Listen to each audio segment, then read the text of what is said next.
Well, let's jump in with the first question. You guys ready? Mm-hmm. Ready. Oh, all right. This one's a little bit of a story, but I think the context is helpful. I came across a plumbing, heating, HVAC company this spring at a trade show and approached them because I had never heard of them before. I figured that they must be brand new because our city is small and I make it my business to know about a lot of businesses. To my surprise, they had been around for many years. When I spoke to the owner, he admitted that he was hearing over and over again that no one had ever heard of his business. He agreed to meet with me to talk about how radio could help grow his business. His current marketing strategy is to focus on SEO, buying words like air conditioning, furnace, water heater, etc. Facebook and Instagram reels that show their staff on the job, working on furnaces, etc. Not exactly riveting. They make organic posts on their Facebook and Instagram pages with stock photos and helpful tips that direct you to syndicated websites that have generic plumbing and household blog posts like 6 signs you need to clean your air filter.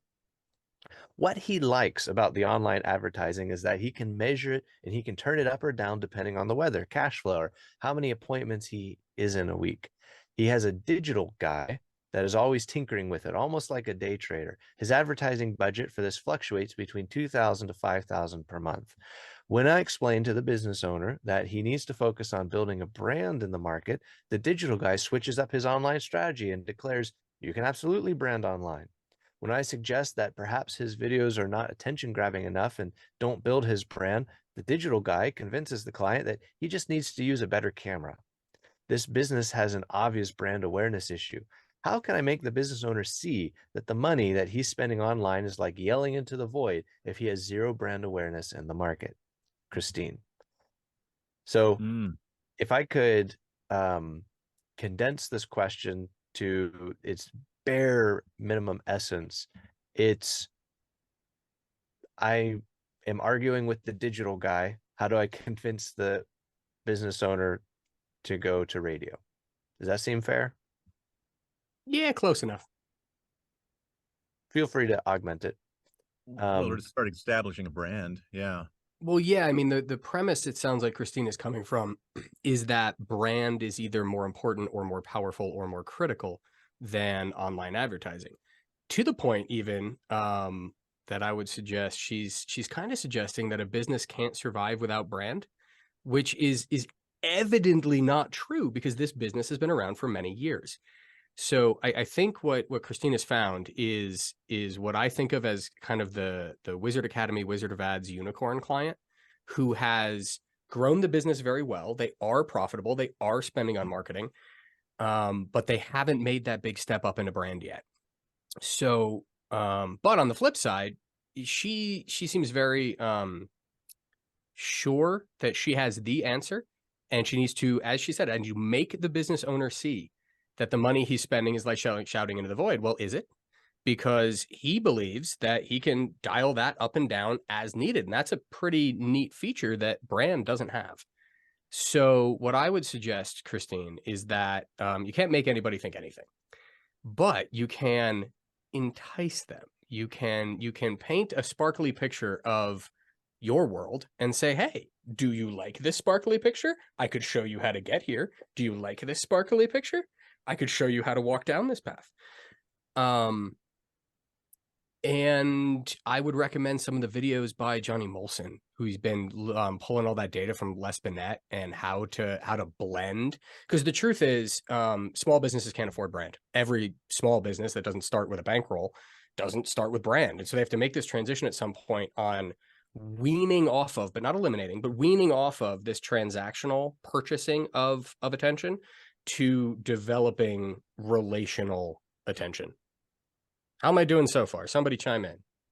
I'm just nodding. I'm over here.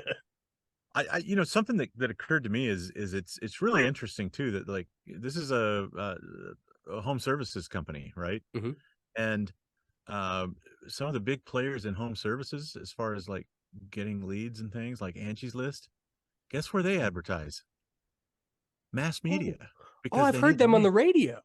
right? They're on the radio, they're on TV, and they're big players in not just online because they need to build a name to get people to come to them so that they can sell your client or the person that you want to be your client so that they can sell them space and attention in Angie's List, and then start selling them leads.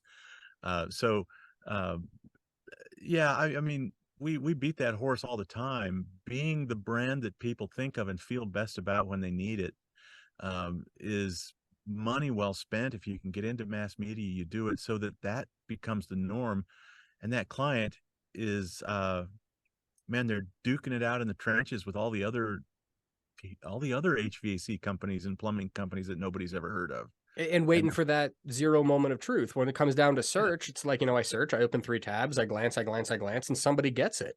Yeah. And even in search, we found that if you're in the list right now, you've got a chance for the click, but you're competing, you're bidding against all these other unknown competitors for the click.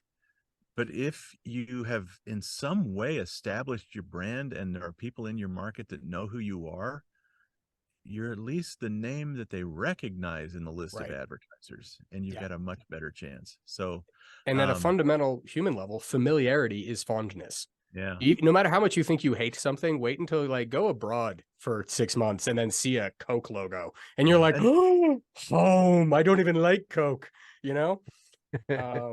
And so actually, really powerfully, you want to talk nitty gritty action. What you can go do, Christine, is build a plan. Because you mentioned you dropped some budget numbers. You said digital was spending about $2,000 to $5,000 a month, and depending on the market you're in, you're going to want to spend all of that just to buy a decent schedule on a good station.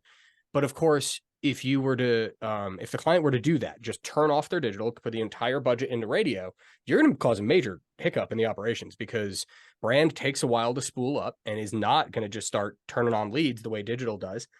And in fact, I believe that you really want to have a blend of both. So I think the best thing you can do is paint honest, sparkly pictures of what brand-driven competition looks like, starting the race before the search.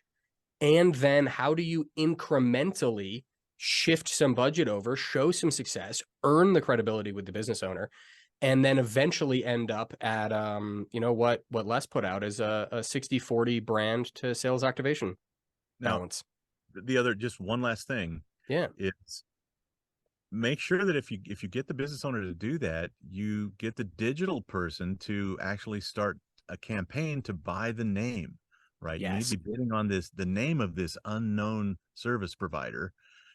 And those will be really, really cheap clicks. There won't be very many of them at first, but that will start to grow and grow. And that's how you're going to know that the branding campaign is actually working. You'll start seeing more clicks for people that recognize the name and click on it because they typed in the name, and those clicks are way cheaper than the $2,000 to $5,000.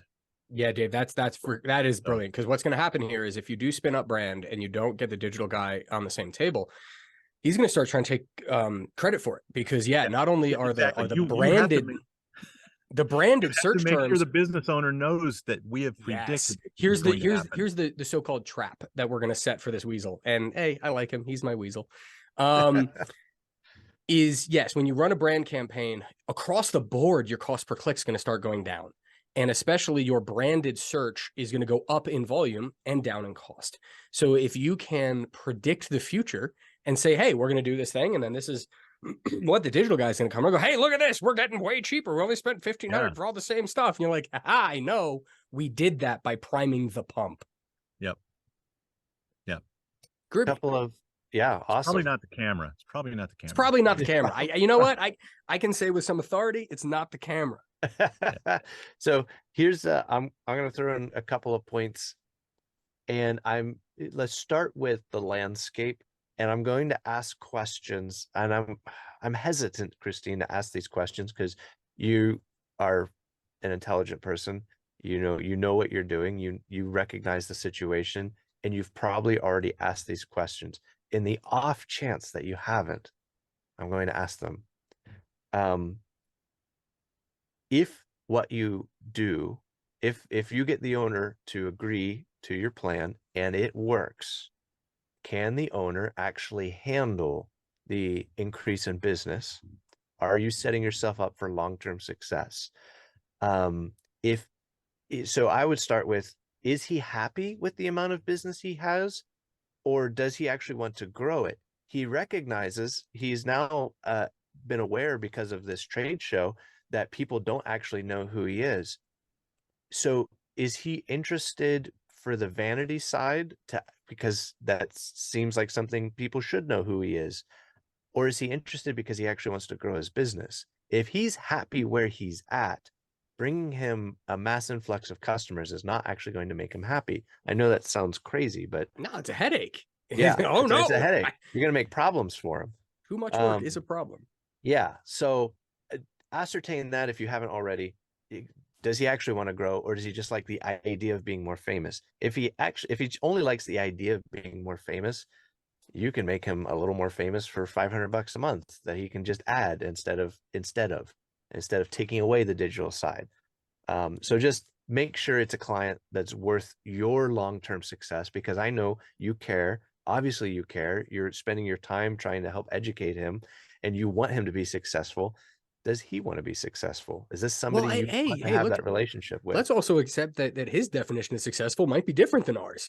You know, he's got what he perceives as this little control panel, and he can be like, I'm going on vacation, turn down the leads. You can't do that with radio. Yeah. Like, they're just gonna keep coming. Yeah. So well, that sounds like a terrible problem to have. It does sound like a terrible problem to have, but we can say that facetiously. But like, come on, we've all been overworked. It's true. Having too much work can really burn you out. Yeah. Now, if he's if he and does indeed want to grow and you have the engine at your fingertips to help him do that, you can't fight this digital guy, because you, as Dave and Gordon brought out, you're going to have to work alongside with him to actually be effective. If the end goal is actually help the business owner grow his business and make more money, then you're going to have to work together. So I would refer you, if you haven't read the book, Never Split the Difference by Chris Voss, I would read that, because tactical empathy is going to be your most powerful weapon. Tactical empathy lets you connect with the digital guy, connect with the business owner, see things from their perspectives. Instead of saying, you're doing this all wrong, you go, wow, you're doing this, this, and this right. How can I be of assistance to do these other three things even better, so that all three of us, the sea rises? Yeah, so those are my only tips of advice. It's the combative angle is, this was a safe spaced event, by the way, because we're all right there with you. Absolutely. But yeah, tactical empathy. And my standard answer for most of these questions is grab that guy and bring him to Wizard Academy. Oh yeah, Magical Worlds is in December. I know. I'm going for my third time. Nice. You guys ready for your second question?